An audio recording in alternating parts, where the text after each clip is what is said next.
베드로전서 2장 9절 말씀 같이 봅니다. 우리 베드로전서 2장 9절 말씀입니다.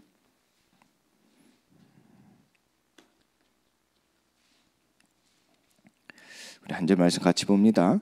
그러나 너희는 택하신 족속이요 왕같은 제사장들이요 거룩한 나라요 그의 소유가 된 백성이니 이는 너희를 어두운 데서 불러내어 그의 기이한 빛에 들어가게 하신 이의 아름다운 덕을 선포하게 하려 하심이라. 아멘.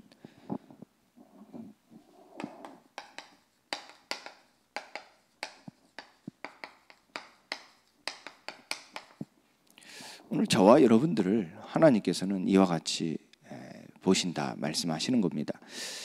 이 세상의 빛으로 보냄받은 의인이라는 겁니다.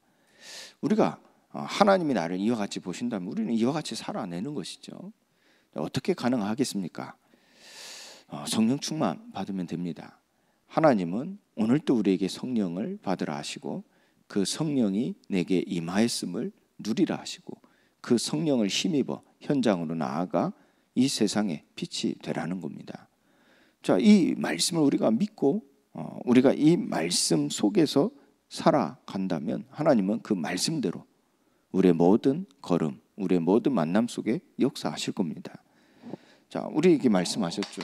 우리가 하나님의 영이 거하시면, 자, 너희 속에 하나님의 영이 거하시면 너희는 그리스도의 사람이다. 이렇게 말씀하셨어요. 자, 우리가 그리스도의 사람이 확실한 것은 하나님의 영이 내 속에 계시기 때문입니다.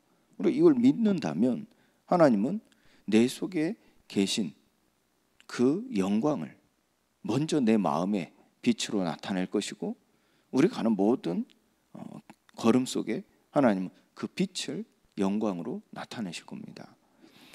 자, 이것이 베드로에게 일어났죠.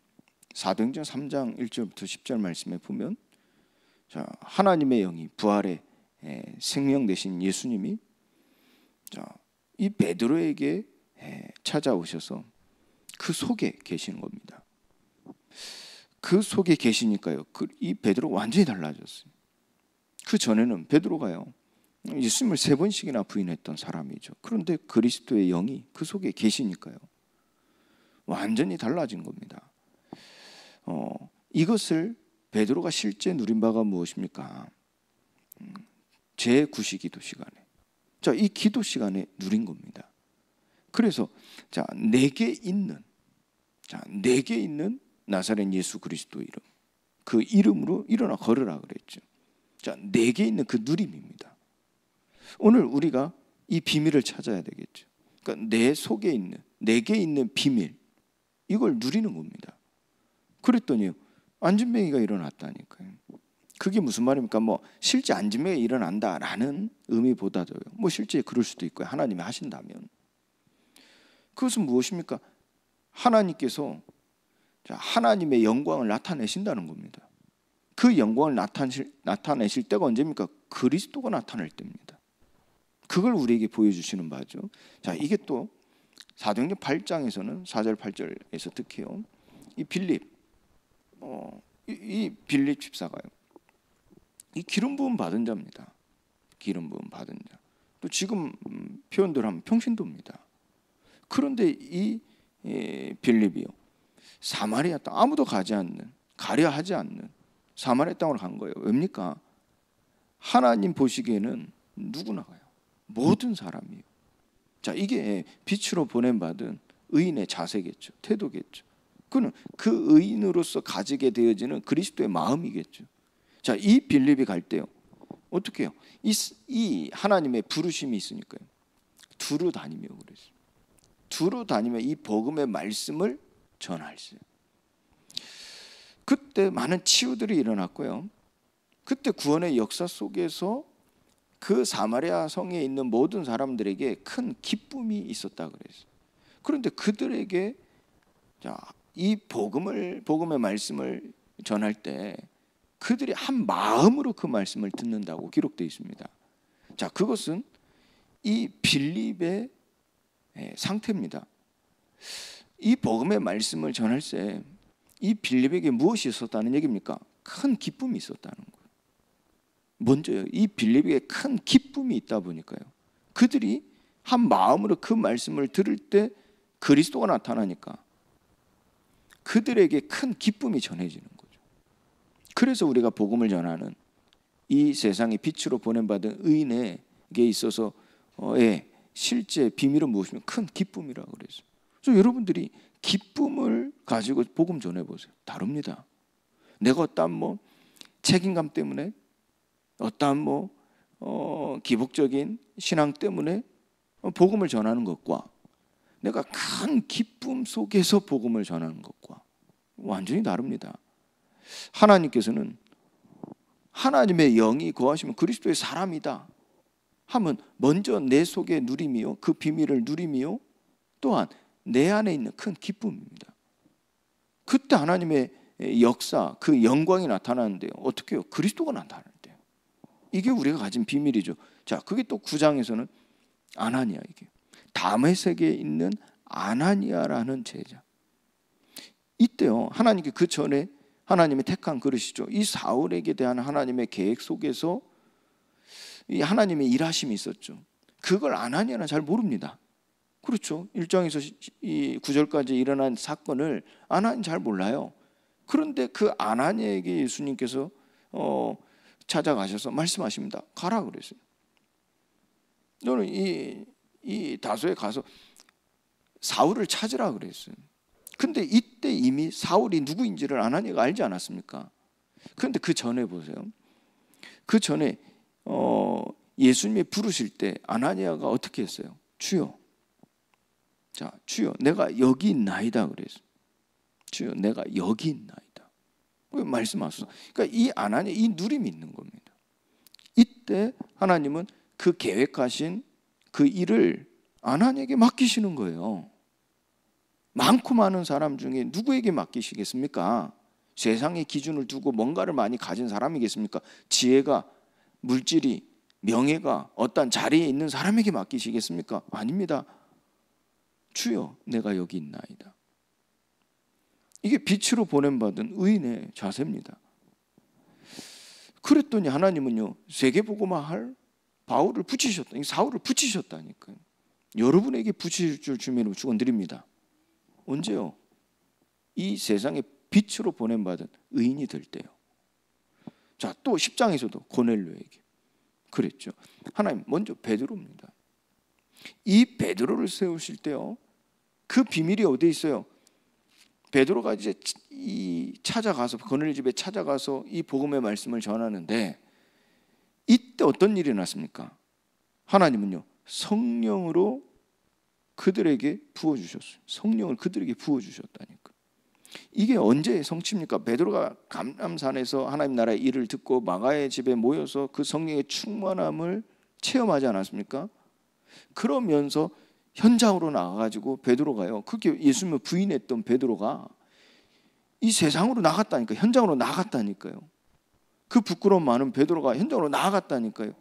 그때 전한 설교가 무엇이었어요?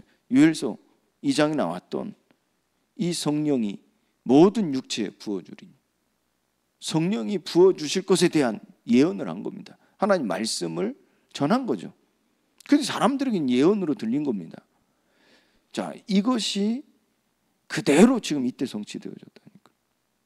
언제요? 베드로가 이 세상의 빛으로 보내받은 의인으로서의 자세는 무엇이었어요? 순종이었습니다. 내 사상, 내 사고방식을 초월한 하나님의 뜻을 전적으로 믿는 그 믿음 안에서의 순종이었습니다. 그때 하나님 보이셨잖아요. 성령으로 부어주심으로. 그 고넬료에 있는 사람들과 같이, 집에 있는 사람들 같이 이 베드로에도 이 성령의 충만함으로 말미암아 하나님이 높아졌다. 그때 베드로가 하나님을 높이심을 증거한 겁니다. 그때 이 고넬료 또한 하나님을 높이심을 들은 겁니다. 그랬더니 그 하나님을 높이심에 그가 완전히 하나님을 경외하는 자로서 하나님의 영광을 보게 되어지는데, 그때 전한 메시지가 무엇이었습니까? 바로 그리스도의 메시지였습니다. 그래서 그 그리스도가 나타남으로 하나님의 높이심을 받을 때 이 고넬료도 하나님의 높이심이 그 영광으로 그에게 나타나니까 이방 선교의 문이 열린 겁니다. 세계복음화의 시작이 되어진 거예요. 중요한 응답이죠. 그러면서 하나님은 자, 환란의 때를 허락하신 거죠. 환란의 때를 여신 겁니다. 그게 이제 스데반인데 사실은 그 스데반의 일로 인하여 환란이 때가 열린 겁니다. 그게 11장이었죠. 그런데 그 속에서 그리스도의 복음을 전하는데요. 이제는 자, 이 유대인에게 뿐만 아니라 누구에게도 이방인에게도 전하는데요.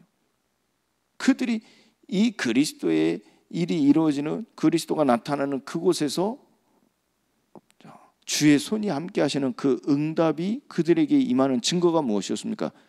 비로소 그리스도인이라 일컬음을 받았다 그랬어요. 자, 하나님의 영이 거하시면 그리스도의 사람이다 그랬어요. 사도행전을 통해서 하나님이 어떻게 인도하시는지를 보시라니까.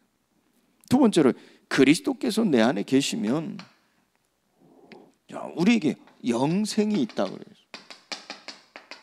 그래서 우리에게 이것을 기록한, 이 말씀을 기록한 것, 이 성경을 기록한 목적도 어디에 있다 그랬습니까? 우리에게 영생이 있음을 알게 하려 하심이라 그랬어요. 하나님께서 우리에게 성령을 주신 것, 성령 안에 산다는 것도 그 주신 이 성령을 보내신 그 이유도 무엇이라 그랬어요? 증거가 무엇이라 그랬어요? 요한일서 5장에도 13절 말씀에 보면요, 이 영생이 있음을 알게 하시기 위함이라 그랬어요.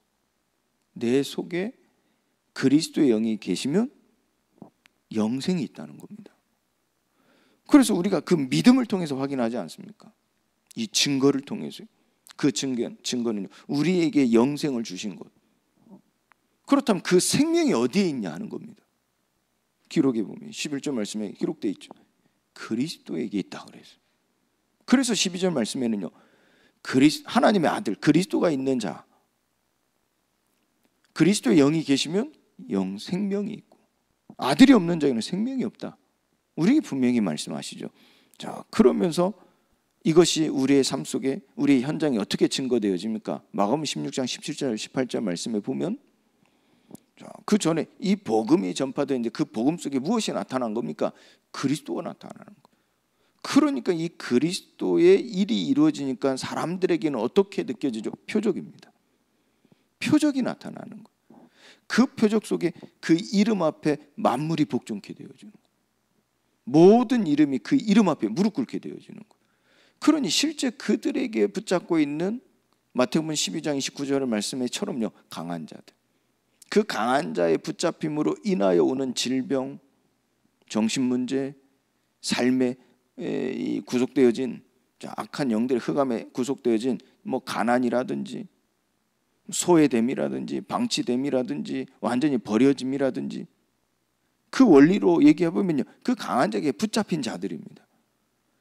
그들이 그 이름 앞에 모든 이름이 무릎 꿇게 되어지고 만민이 복종케 되어지니까 어떤 이 표적이 나타납니까? 자유함입니다. 가난한 자들이 그 묶임에서 자유하니까요, 이 가난의 문제 해결되어지는 거예요.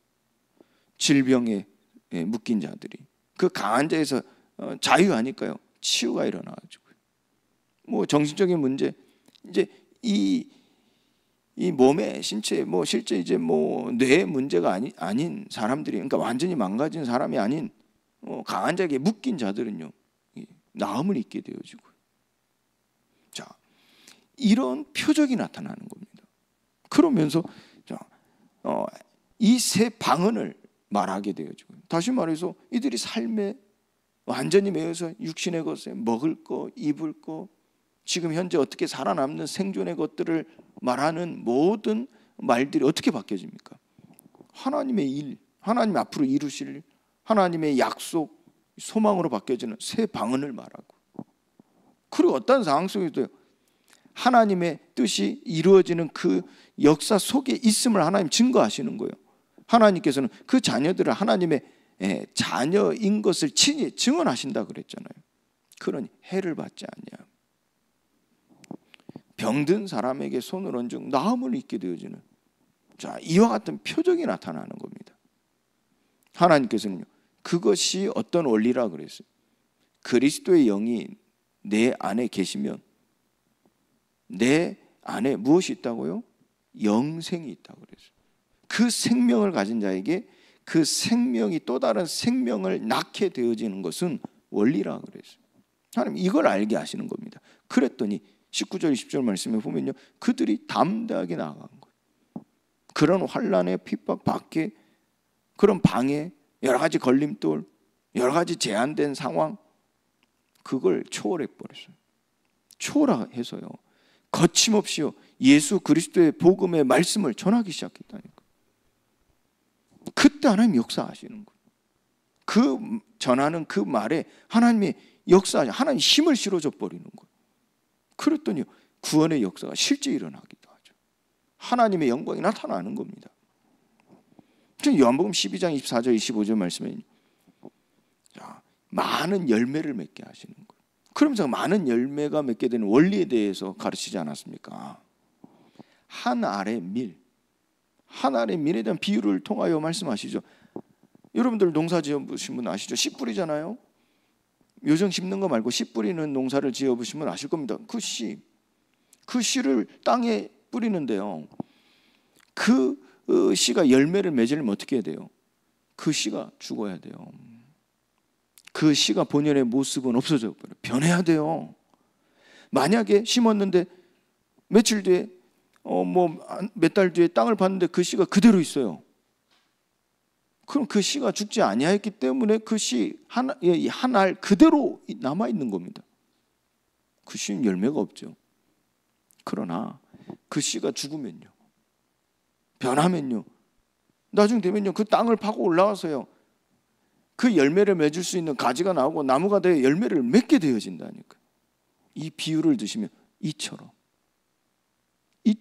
너희도, 우리도 그대로 있으면 그대로 있는 거예요. 그 생명을, 나의 자기 생명을 사랑하는 자는 그대로 있을 것이고, 자기 생명을 미워하는 자, 곧 자기 부인입니다. 곧 변합니다. 곧 성화합니다. 그러면 많은 열매를 맺으리라 그래서 이 원리를 말씀하셨다. 예수님 가르치셨죠. 그리고 마태복음 4장 19절 말씀처럼 나를 따르라 그래서 제자입니다. 어떤 제자입니까? 사람을 낚는 어부가 되리라 그래서 사람을 하나님 붙이시는 거예요. 이처럼요. 왜요? 영생이 있기 때문에. 영생이 있으면 또한 재생산입니다. 또 다른 사람들을 가르칠 수 있게 되어지는 거예요. 그리고 마지막으로 죽은 자 가운데서 살리신 이의 영이 너희 속에 계시면, 너희 속에 거하시면